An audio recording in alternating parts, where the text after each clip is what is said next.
اعوذ باللہ من الشیطان الرجیم بسم اللہ الرحمن الرحیم اقم الصلاۃ لدلوک الشمس الی غسق اللیل وقرآن الفجر۔ نماز کو قائم رکھیے سورج کے ذرا ڈھلنے سے لے کر رات کے تاریک ہو جانے تک۔ یہ اصل میں 5 وقتہ نماز کا اب نظام یہاں آ رہا ہے، اس طریقے سے نہیں دیا گیا لیکن اب نظام بتا دیا گیا ہے۔ وہ تو حضرت جبرائیل نے بتایا، وہ معاملہ بالکل دوسرا ہے، لیکن یہ کہ سورج ڈھلتا ہے، جیسے نصف النہار ہے اس سے ذرا سورج جو ہے مغرب کی طرف گیا، ظہر، تھوڑی دیر بعد عصر، تھوڑی دیر بعد مغرب، پھر رات تاریک ہو گئی عشاء۔ 4 نمازیں ہیں، اور سردیوں کے موسم میں تو لگتا ہے کہ پے بپے تابڑ توڑ آ رہی ہے۔ جو نماز مسجد میں پڑھتے ہیں تو گئے اور آئے اور گئے اور آئے، تو گویا کہ نماز کھڑی ہے مسلسل۔ قائم رکھو نماز کو سورج کے ڈھلنے سے لے کر اور رات کے تاریک ہو جانے تک۔ وقرآن الفجر، اور اب ایک اور نماز رہ گئی اور وہ ہے فجر کی، اور اسے تعبیر کیا قرآن الفجر، اس لیے کہ اس میں طویل قرات ہونی چاہیے، قرآن کا پڑھا جانا فجر کے وقت۔ ان قرآن الفجر کان مشہودا، اس لیے کہ یہ فجر کے وقت قرآن کا پڑھا جانا جو ہے یہ مشہود ہے، یعنی اس میں ایک تو یہ کہ حضور قلب ہوتا ہے انسان کا، سو کر اٹھا ہے آدمی، تر و تازہ ہے، حواس جو ہیں تازہ ہیں، کوئی تکدر نہیں ہے، کوئی تکان نہیں ہے، تو ایک تو حضور قلب ہے، اور ایک یہ ہے کہ فرشتے بھی عصر اور فجر کے وقت جو ہے ان کی شفٹیں چینج ہوتی ہیں۔ یہ دونوں نمازوں میں یہ جو ہیں دونوں شفٹوں والے موجود ہوتے ہیں، رات والے آتے ہیں عصر کے وقت اور دن والوں کی چھٹی ہوتی ہے، اور فجر میں یہ ہے کہ رات والوں کی چھٹی ہونے والی ہے اور دن والے آ کر چارج لیتے ہیں، تو فرشتوں کی حاضری کا وقت ہے۔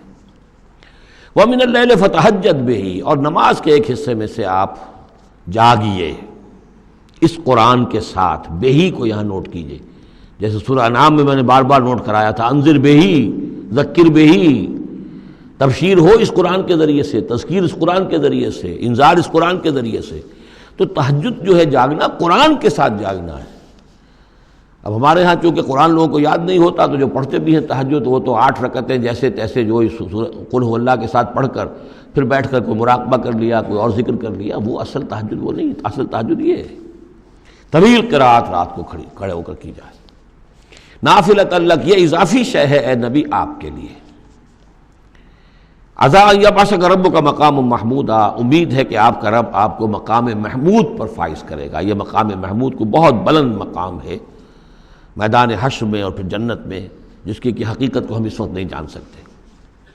وَقُلْ رَبِّ أَدْخِلْنِي مُدْخَلَ صِدْقٍ وَأَخْرِجْنِي مُخْرَجَ صِدْقٍ۔ اب یہ ہجرت کا حکم ہے جو حضور کو دیا جا رہا ہے، یعنی جب آیا ہے حکم، اجازت آئی ہے، تو ساتھ ہی یہ دعا بھی تلقین کر دی گئی، اور یہ کہیے اے رب میرے مجھے داخل فرما جہاں تو نے مجھے داخل کرنا ہے، یعنی یثرب میں، مدینہ منورہ میں، اس وقت تک اس کا نام یثرب تھا، تو میرا داخلہ جو ہے سچا داخلہ ہو، عزت کے ساتھ داخلہ ہو، اعزاز کے ساتھ داخلہ ہو، مبوع صدق، جیسے سورہ یونس میں آیا تھا، وَأَخْرِجْنِي مُخْرَجَ صِدْقٍ، اور یہاں مکے سے مجھے نکال، تو یہاں سے نکال باعزت طریقے پر، وَاجْعَلْ لِي مِن لَّدُنْكَ سُلْطَانًا نَصِيرًا، اور اب پھر آپ اپنے خزانہ فیض اور فضل سے مجھے سند عطا کیجئے، اختیار عطا کیجئے، حکومت کی طاقت عطا کیجئے۔ یعنی اب جو نیا دور آ رہا تھا، جو آپ جا رہے تھے مدینہ منورہ، تو اصل میں گویا کہ آپ کا استقبال تو وہاں ایسے ہونے والا تھا جیسے بادشاہ کا استقبال ہوتا۔ جاتے ہی وہاں آپ کو وہ حیثیت حاصل ہو گئی کہ اوس اور خزرج کے دونوں قبیلے جو ہیں انہوں نے گویا کہ آپ کو اپنا حاکم تسلیم کر لیا ایک معنی میں، اور یہودیوں کے 3 قبیلوں سے آپ نے جو ہے جا کر معاہدے کر لیے، تو آپ تو فوری طور پر بے تاج بادشاہ ہو گئے۔ اسی کی دعا تلقین کی جا رہی ہے۔ اللہ تعالیٰ نے جو چیز دینی تھی ایک دعا کی شکل میں گویا کہ محمد رسول اللہ صلی اللہ علیہ وسلم کو تلقین فرما دیا۔ وَقُلْ رَبِّ أَدْخِلْنِي مُدْخَلَ صِدْقٍ وَأَخْرِجْنِي مُخْرَجَ صِدْقٍ وَاجْعَلْ لِي مِن لَّدُنْكَ سُلْطَانًا نَصِيرًا۔ وَقُلْ جَاءَ الْحَقُّ وَزَهَقَ الْبَاطِلُ، اور کہہ دیجئے حق آ گیا باطل گیا۔ اگرچہ حق کے آنے میں باطل کے جانے میں ابھی بظاہر تو چند سال ہیں، ابھی 8 سال کے بعد مکہ فتح ہوگا، لیکن یہ کہ عالم امر میں تو فیصلہ ہو چکا اللہ تعالیٰ کے ہاں، تو اس کے لیے جو بھی ہے ٹائم ٹیبل معین ہے۔ قل جاء الحق وزهق الباطل ان الباطل کان زہوقا، یقیناً باطل جو ہے وہ تو ہے ہی بھاگ جانے والی شے، اس کے لیے کوئی صبر اور ثبات ہے ہی نہیں۔ وَنُنَزِّلُ مِنَ الْقُرْآنِ مَا هُوَ شِفَاءٌ وَرَحْمَةٌ لِّلْمُؤْمِنِينَ، اور ہم اس قرآن میں سے دیکھیے کتنی مرتبہ قرآن کا ذکر آ رہا ہے، سب سے زیادہ کثرت کے ساتھ قرآن مجید میں اگر اوسط لگائیں گے تو تو اس ایوریج کے ساتھ قرآن کا ذکر خود قرآن کی کسی صورت میں اتنا موجود نہیں ہے جتنا کہ سورہ بنی اسرائیل میں ہے۔ اور ہم اس قرآن میں وہ چیز نازل فرما رہے ہیں ما ہوا شفاء و رحمۃ للمؤمنین، جو شفا ہے اور رحمت ہے اہل ایمان کے حق میں۔ سورہ یونس کی 2 آیتیں پھر ذہن میں لے آئیے، یا ایھا الناس قد جاءتکم موعظۃ من ربکم وشفاء لما فی الصدور وہدی ورحمۃ للمؤمنین۔ وہی بات یہاں ہے، یہ شفا ہے، سینے کے روگ، کفر، شرک، تکبر، حسد، حب مال، حب جاہ، حب اولاد، حب دنیا، یہ تمام محبتیں جو ہیں ان کی جڑ کاٹ دینے والی شے۔ ننزل من القرآن ما هو شفاء ورحمۃ للمؤمنین ولا یزید الظالمین الا خسارا، لیکن یہ ظالموں کو نہیں اضافہ کرتا ظالموں کے لیے مگر خسارے کا۔ یضل بہ کثیرا ویہدی بہ کثیرا۔ وَإِذَا أَنْعَمْنَا عَلَى الْإِنسَانِ أَعْرَضَ وَنَأَىٰ بِجَانِبِهِ، اور جب ہم انسان کے اوپر اپنی نعمتوں کی بارش کرتے ہیں تو اب وہ اکڑنے لگتا ہے، اعراض کر جاتا ہے، ہمیں بھول جاتا ہے اور ایک طرف کو کرنی کترا جاتا ہے۔ وَإِذَا مَسَّهُ الشَّرُّ كَانَ يَئُوسًا، جب کوئی تکلیف آ پڑتی ہے تو مایوس ہو کر رہ جاتا ہے، ہمت ٹوٹ جاتی ہے۔ قُلْ كُلٌّ يَعْمَلُ عَلَىٰ شَاكِلَتِهِ، اے نبی کہہ دیجئے ہر شخص اپنے شاکلہ کے مطابق عمل کر رہا ہے۔ یہ شاکلہ کیا ہے؟ اس سے پہلے میں شاید بیان کر چکا ہوں، لا یکلف اللہ نفسا الا وسعہا کے ذیل میں کہ اللہ تعالیٰ نے ہر انسان کی ایک شخصیت کے کچھ حدود ہیں جو معین کی ہوئی ہیں، ان حدود سے وہ تجاوز نہیں کر سکتا، اس کا سارا امتحان انہی حدود کے اندر ہے۔ جو جینز مجھے ملے ہیں، جو جینز آپ کو ملے ہیں، ظاہر بات ہے میرا چوائس نہیں ہے، they are given for me, آپ کے لیے بھی گیون ہے۔ ان میں کیا صلاحیتیں ہیں، کون سی چیز زیادہ ہے کون سی کم ہے، اللہ جانتا۔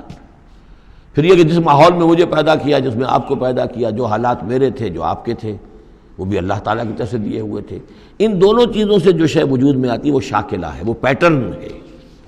جیسے کہ آپ کو کوئی دھات جس سے کوئی شے ڈھال کر بنانی ہے تو پہلے اس کا سانچہ بناتے ہیں، اس سانچے میں پھر اس دھات کو اس کو میلٹ کر کے جب اس کو پگھلا کر ڈالتے ہیں تو اسی کی شکل اختیار کر لیتی ہے۔ تو یہ پیٹرن ہے۔ اب اس کے اندر آدمی نیکی کے لیے، بدی کے لیے، جو بھی کرتا ہے، بھلائی کے لیے، اچھائی، اس پیٹرن کے اندر اندر کرے گا، اس سے آگے نہیں جا سکتا، جس کو آپ انگریزی میں کہتے ہیں one can not outgrow his skin. کتنا ہی آپ پھیل جائیں، موٹے ہو جائیں، وہ کھال اور پھیل جائے گی، کھال سے باہر تو نہیں نکل سکیں گے، کتنے ہی آپ فرما ہو جائیں۔ تو یہ شاکلہ ہے، اس شاکلہ کے اندر اندر آپ کو کام کرنا ہے۔ اللہ جانتا ہے کہ اس نے شاکلہ کون سا دیا تھا آپ کو، اس کے حساب سے، اس کی مناسبت سے حساب لے گا آپ سے۔ لا یکلف اللہ نفسا الا وسعہا فربکم اعلم بمن هو اہدی سبیلا۔ اسی کو حضور نے بیان فرمایا کہ الناس کالمعادن، معدنیات کی طرح ہے کہ سونے کی اور ہے اور چاندی کی اور ہے۔ تو تیرا رب خوب جانتا ہے کہ کون ہے وہ کہ جو زیادہ ہدایت پر ہے، راستے پر، راستے کے اعتبار سے۔ وَيَسْأَلُونَكَ عَنِ الرُّوحِ، یہ ان 3 سوالوں میں سے ایک تھا کہ جو پوچھے گئے تھے حضور سے امتحاناً۔ جیسے پہلے ایک سوال کیا گیا تھا کہ یہ بنی اسرائیل مصر کیسے پہنچ گئے، کیا ماجرا تھا ان کے پہنچنے کا، ایسے ہی یہ 3 سوال ایک مرتبہ انہوں نے پوچھوائے تھے یہودیوں نے، یہود کے علماء نے، کہ یہ محمد نبوت کا دعویٰ کر رہے ہیں تو آپ لوگ پوچھئے ان سے ذرا۔ پہلی بات تو یہ پوچھئے کہ روح کی کیا حقیقت ہے، دوسرے یہ ذوالقرنین کون تھے، ان کے کیا حالات تھے، تیسرے اصحاب کہف کون تھے۔ تو اصحاب کہف اور ذوالقرنین کے سوالوں کا جواب سورہ کہف میں ہے جو اگلی سورت ہے۔ روح کے بارے میں یہاں مختصر جواب دیا جا رہا ہے۔ یسألونک عن الروح، یہ آپ سے روح کے بارے میں پوچھ رہے، قل الروح من امر ربی وما اوتیت من العلم الا قلیلا، یہ تیرے رب، آپ کے رب کے امر میں سے ہے، یہ عالم امر کی شے ہے، اور نہیں دیا گیا تمہیں علم میں سے مگر تھوڑا سا۔ عالم امر کا علم تم حاصل نہیں کر سکتے، تمہارے لیے سارا علم جو ہے وہ عالم خلق کا علم ہے۔ تمہاری یہ ساری جو ان السمع والبصر والفؤاد، اس کی رسائی جو ہے وہ عالم خلق تک ہوگی، اس سے آگے نہیں۔ عالم امر کی باتیں جو ہیں ان میں عالم غیب ہے، وہ تمہارے لیے اس پر تمہیں ایمان بالغیب لانا ہوگا۔ الذین یؤمنون بالغیب ویقیمون الصلاۃ ومما رزقناہم ینفقون۔ ہاں یہ جان لو کہ یہ اس عالم خلق کی شے نہیں ہے، یہ روح جو ہے کچھ اور شے، کہیں اور سے آئی ہے، یہ عالم امر کی شے ہے۔ عالم امر جیسا کہ میں نے عرض کیا، یا فرشتے عالم امر سے متعلق ہیں، یا ارواح انسانیہ، یا ان کی کمیونیکیشن جو ہوتی ہے، فرشتہ جب بات کرتا ہے تو وہ روح جس کو ہم کہتے ہیں وحی، وہ بھی روح ہے۔ تو یہ 3 چیزیں ہیں کہ جن کا تعلق عالم امر سے ہے، اور روح انسانی بھی انہی میں شامل ہے۔ صدق اللہ العظیم۔